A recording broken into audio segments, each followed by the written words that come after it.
Joining us now is Okpe with stories trending around the world. Hello, Jim. Good morning, Dr. Bati. How are you? Happy Friday. How are you? You were trending yesterday. Oh. I was tempted to use your meme today, but I'm going to leave it up to the social media. Well done.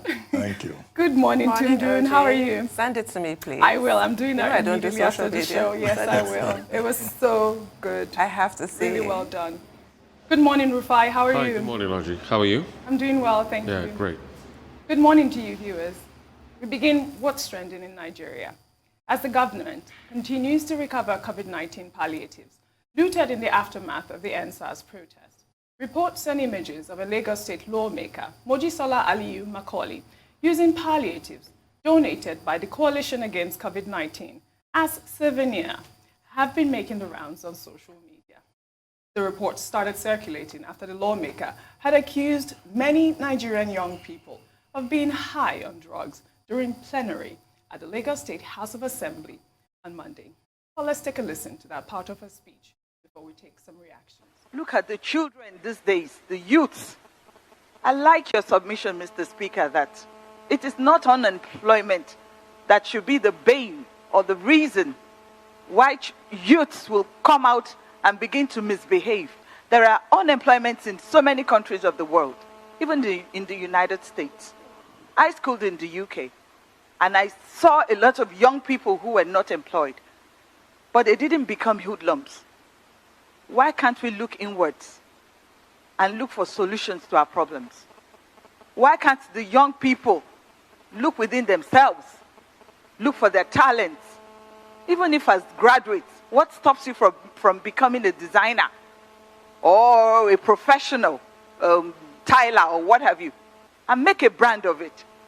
There is no excuse for being a hoodlum. Mr. Speaker, I think it is about time. I mentioned this on the floor of the House. Ab initio, we became members of the Ninth Assembly, that the National Orientation Agency needs to set to work.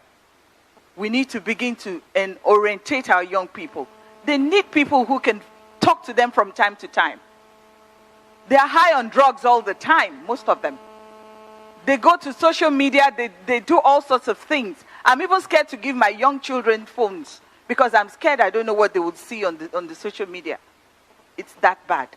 We need to set the National Orientation Agency to work. The Nigerian National Population Commission. We need to have data. We need to have statistics of our citizens. We need to know who is what and where. We need to be able to identify our people. And Mr. Speaker, this is my humble submission in conjunction with what Honorable Rotimi Olowo has said, that a committee be set up to look into this carnage. Thank you, Mr. Speaker. Thank you. All right. Well, you know, she's made some positive points in her comment during plenary, which includes, you know, the restructuring of the National Orientation Agency, which, of course, will in turn boost youth empowerment.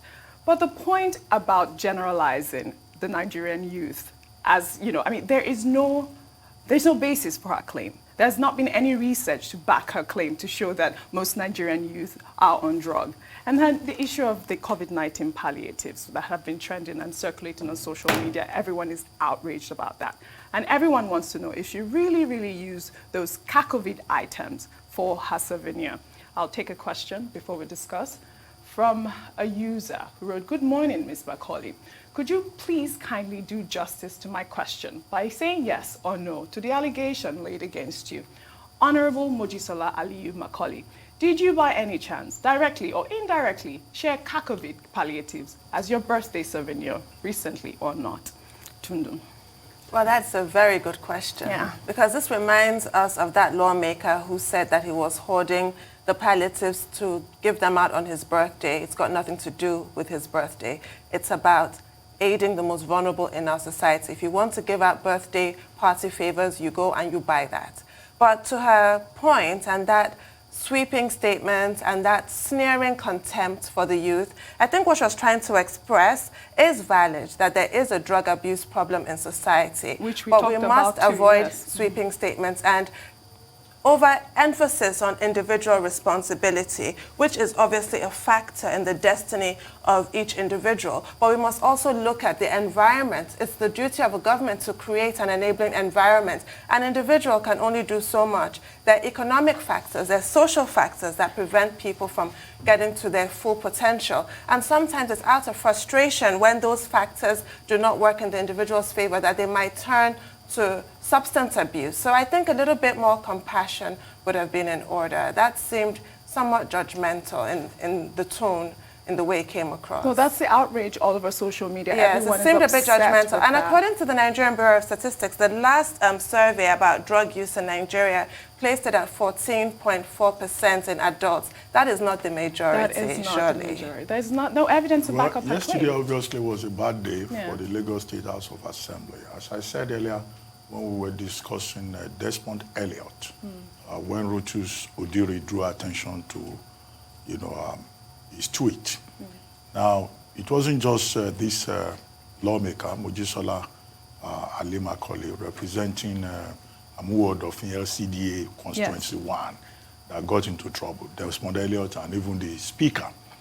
Now, you said there are certain things she said that were important. One, yes, she talked about the National Population Commission providing data so that we will know who is where and what the person is doing, the importance of data in national planning, which was a good point. She talked about the role of the National Orientation Agency, how the National Orientation Agency needs to do a lot more to reorientate, to conscientize young Nigerians and even the rest of us. Now, she also talked about unemployment. Now, many people will disagree with her when she started saying, unemployment should not push you to go and protest.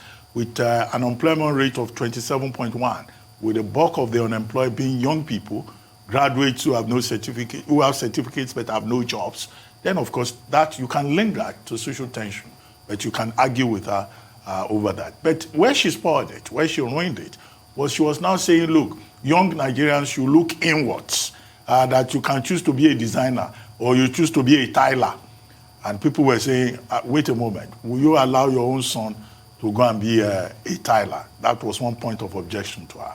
Then a criticism of the social media and how it is being put to use, which was also the issue with Desmond Elliot, who also spoke on the floor of the same house. And then she also made a mistake of talking about youths as children. She first said these children, and then said, well, most of these youths. And yesterday also that was an issue, because young Nigerians who went to the Lekki toll gate and elsewhere to protest, it's like, look, don't call us children. We are also citizens and we have a voice. And it looks like culturally, when people are referred to as children or you are referred to as a child, it's a way of just putting you down, because here in Africa, the elderly person, elders within the community are supposed to be the only ones that are wise, the only ones that are supposed to eat the biggest piece of meat in the pot, during meal times. So, of course, there was an objection to that. And then she made a point about drug abuse. Yes, drug abuse is an issue here. But the young people felt that she generalized. She gave the impression that everybody that went to protest was on drugs. And, of course, just as they went after Desmond Elliot on social media, they went after her too. They accused her and provided photographs of how she distributed COVID-19 palliatives during her birthday, and the pictures were provided. They even questioned her morality. They called her all kinds of names, which we will not help to amplify. Certainly. Uh, And more importantly, they even questioned her qualifications because she had said, oh, I schooled in the UK. Which is a problem. And then she was comparing the UK and Nigeria, because in the UK, if there's unemployment, they do pay a welfare there's a state. welfare You for go on that. the So dole. how is that possible? I mean, how did But I think the that was bottom line unfortunate. is that the youth who responded on social media, they didn't see a sense of what Tunu always talked about, empathy. so important. They thought Yes. that one speaker after the other at the Lagos State House of Assembly was dismissive, was arrogant, and was playing up to the gallery. And they just concluded that, look, these people are just trying to please certain political groups or interests. And that was why they were dismissive dismissive of the protest. Rufai, the issue of the COVID-19 palliatives that were, circulating on social media, what is your take on that? I mean, that's quite sad, but I would like that to be investigated, and I would like her to answer the question the person asked her, because we also hear the story of somebody that was seen hoarding COVID-19 palliatives and said it will be shared on my birthday. I don't know if their birthday is supposed to be a jamboree, to be able to give people what they truly deserve. But it is also very terrible for her to compare Nigeria and the UK. Yes, you do have uprising in the UK. I remember the Tottenham riot very, very well. Homes were boggled, hoodlums went around and carted away properties, but the security forces went to apprehend them the next day. If you go to East London, there's a big, big resurgence among young people. If you go to places like Peckham, police literally comes to take a lot of people that have done very heinous crimes and take them to jail. So there's a big youth problem. There's a big knifing problem in the UK. People are stabbed on the streets. I mean, we all remember the story of Damilola Taylor. So I hate this Nigerianization of problems, like it's only in Nigeria. She talked about unemployment. Any country in the West that has 10% unemployment rate is an invitation to anarchy. In fact, 27% is quite staggering in this country. And there are no opportunities. She was so quick to talk about, you can be a tiler and you can be a fashion designer. Is it that easy? Is it that easy to even be able to acquire the skill? Somebody sent me a message the other day, was telling me how he needed money to be able to acquire a skill. I'm still looking for a way to be able to reach out to that young person. Government needs to provide an enabling environment. It's not about the National Orientation Agency. If you provide an enabling environment, the young people will thrive in this country. And I'll give you an instance. Do you know the founder of Airbnb, Brian Chesky, actually started his first seed funding of Airbnb using his credit card debts? Do we have provisions like that? Even if you are young and you have a bright idea in this country, do you even have access to a credit card debt to even start and try out that idea if it's going to work or not? Today, Airbnb is a $1 billion company, but that $1 billion company started with a credit card debt because the government created an enabling environment through credits. So these are the things we should look at and not sound very empathetic and sound very empathetic towards the young people, because the young people, they voted you to go help them, to go project their voice. You are there to represent us. And I don't know if the State House of Assembly can offer a recall. But for every lawmaker that went there to speak ill of the young people, I think the young people should start looking at even a recall, for those lawmakers. Let's try it out in Lagos, because why are you there in the House? You are there to be able to amplify the voices in my community. So that's the issue. And it's quite sad that now you are throwing the blame to young people instead of us to sit down and say we could chart a roadmap. What I expected the Lagos State House to do yesterday is to call in some youth representatives and say, how can we move forward? What are the things? What are your recommendations? So we can also add that to the government and feel as though you feel the pain of the people. But when I hear you calling them children and everything, that's my next so sad. Story. Well, actually, this plenary session was on Monday. The videos just came out yesterday. We talked about Desmond Elliot. Talk about him now. Popular actor turned lawmaker, Desmond Elliot, who allegedly pushed for social media regulation during the plenary session, was on the Arise Newsnight program, where he broke down in tears, apologizing and clarifying his comments. Let's take a listen. Let's start from the 20th. When it happened. On 20th of October, I was devastated. I stayed all night awake, speaking with Mr. Speaker, and going through our heads. I got to DJ Smith's Switch's Instagram Live. I saw it, but I started getting death threats.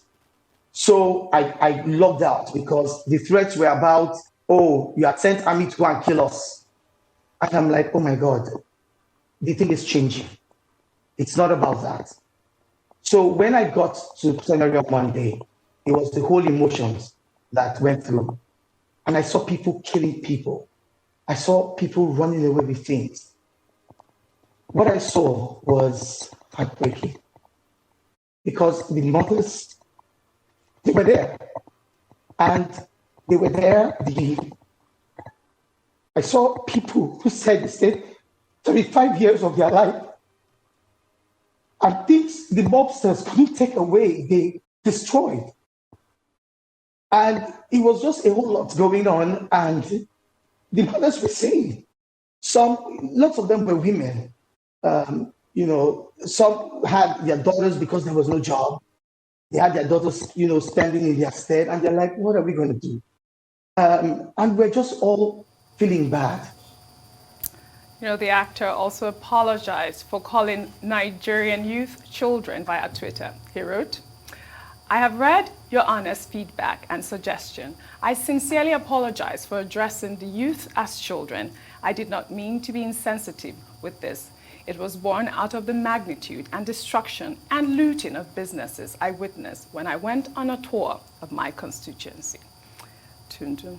Well, there's some empathy there. Yes. Crying for those who lost their property, who was genuinely moved by their situation. This is what we need to see. Yes. But I don't like the fact that in Nigeria, in political discourse of the youth in Nigeria, we vacillate from infantilizing them, calling them children, or demonizing them, calling them, unhinged drug addicts. This is the largest demographic in Nigeria. So there needs to be a way of positive engagement and respect. Respect, fundamentally, respect is a two-way street for what they have to contribute to the nation's development. So I do appreciate his apology, and I do appreciate his empathy. Yeah, unfortunately, I don't know if Nigerians appreciate this. I'm very forgiving. In Desmond Elliot's case, yes. I think that, the offense that he committed in the eyes of those who reacted to him was, one, the fact that he referred to youth as children. Two, the fact that he called out those he referred to as celebrities and social media influencers, considering the fact that, he himself was originally from that community. Yes. And you could see many of his old friends, many of his colleagues, because he still acts occasionally, I understand, now going after him and telling the story of his life. So that's part of the problem, but he has apologized.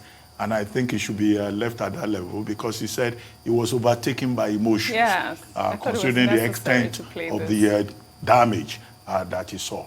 However, I don't know whether this applies in this instance. There's something called parliamentary privilege, which means that if you are a parliamentarian, you are protected from, being taken to task for whatever you say on the floor of the House. But the lesson of this is that this was brought out into the open. So once you take it out onto television, then you've left the precincts of the parliament. You've brought it to members of the community. And hence, we have this reaction because that parliamentary privilege does not exist on the streets. And indeed, in the case of Obasa, Desmond Elliot, and Mojisola Alli-Macaulay, some boys on social media have said they are initiating the recall process. And they've been circulating how you can recall a parliamentarian. But I do not think, either in the case of Elliot or any other person, that it will succeed. But they are waiting, because in Desmond Elliot's case, they showed a video, 2015 video, where he granted an interview, and he said, he conducted his campaign on social media, and social media helped him a lot. So they are now reminding him that you have forgotten. You better look at this tape. And they're saying they are waiting in 2023. And I see a situation whereby the 2023 general elections in Nigeria will be determined by a lot of factors, particularly the influence of the youth, who seem to have woken up politically and have regained their voice, and they are determined to make that difference when the time comes. Rufai, I'll take another story before I come to you, not unless you want to comment. So I'll just quickly make a comment. It's quite very sad that people that came into power under the mantra of, it's time for young people, let these people that we know that have been entertainers lead the way, let them lead, let's see what they can do, are the ones saying things like this. And I say this particularly about Desmond Elliot. I remember then, it was not only Desmond Elliot, there were many actors that came out. There were the likes of, I think, what's his name, Nice came out to Abiola Conde, came out, and a couple of other people. It was only Desmond Elliot that made great inroads, and he won. And the campaign slogan there was about, the politicians have failed us. It was sort of like an anti-establishment campaign slogan, because I particularly followed it around the Surulere area, and it was centered around young people. And it's so shocking that politicians are so quick to forget where they are coming from. And that's why I call for a lot of engagement in terms of constituency, because these constituencies are very close to us. And they are the ones that really amplify our voices. Very good point. Everywhere. Good point. We'll take our final story, this time in the United States, where a Trump rally in New York City turned into a riot as anti-fascists clashed with Trump supporters on Sunday. The rally, which began at Trump Towers with a caravan of vehicles to Times Square, was met by protesters who hurled eggs and red paint at the caravan. The protesters engaged in fistfights and brawls that left some bloodied and others arrested. Let's take a look. I'm trying to do this. Guys.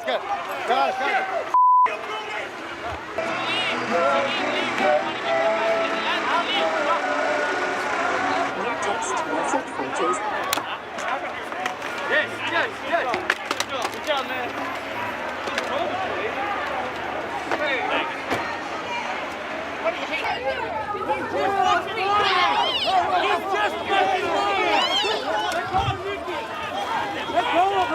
Let go of her.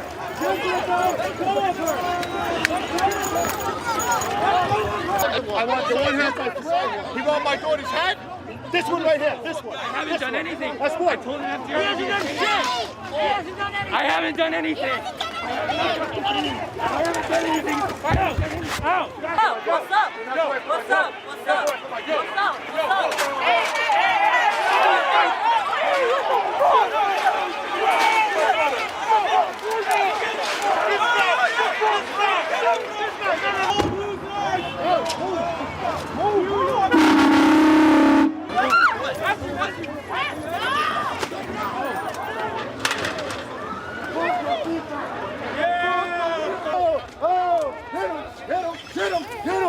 I was shocked when I watched this video yesterday. The amount of savagery on the streets of New York, I couldn't believe it. It's extraordinary. I've never seen I have anything never quite like in this. my life seen anything In like this context. I mean, the elections are coming up. You see everyone registering either their frustration or their support, and this is what we see on the streets of New York, Trump's hometown. This year's presidential election Yes. in the United States has been very divisive. And whatever happens at the end of the day, whatever the result is, Yes. we wouldn't be surprised if there is, civil unrest, Yes, physical afterwards, violence. yes. Because this on Sunday was around the Times Square. Yes. It was organized, the caravan rally was organized by a group called Jews for Trump. And then they ran around Times Square into another group that was aligned to Black Lives Matter and the Antifa. Yes. And then this ensued. Even the former mayor of New York, Rudy Giuliani was there. He was caught in the middle of that. But the concern for us is as follows. Watching all of this, I don't think it's funny. I think we have reached a point now where, in fact, the Nigerian government should take an interest in this matter. Exactly. And issue a statement advising the United States to make sure that this presidential election of November 3 is very peaceful. It's not only America that has the right to defend democracy. We, as a democratic country, we are also defending democratic principles and processes. And it is in the interest of the civilized world that America conducts itself in line with democratic procedures. Dr. Abati, Attached to that should be an advisory for Nigerians who live in the United States. By now, I expect that our mission in the US will have identified hotspots and offer necessary advice to our citizens in line with the principle of citizen diplomacy, which is at the heart of the Nigerian foreign policy objective. Dr. Abati, what about the visa ban? You have to say that. Visa ban, yes. We can impose visa sanctions. No, I'm not talking about visa ban. I'm just saying, Nigeria should speak up to defend democracy. Very good point, Dr. Abati. I appreciate that point. Dun, that's all I have for you on What's Trending. Well, thank you, OG. Thank you very much, OG.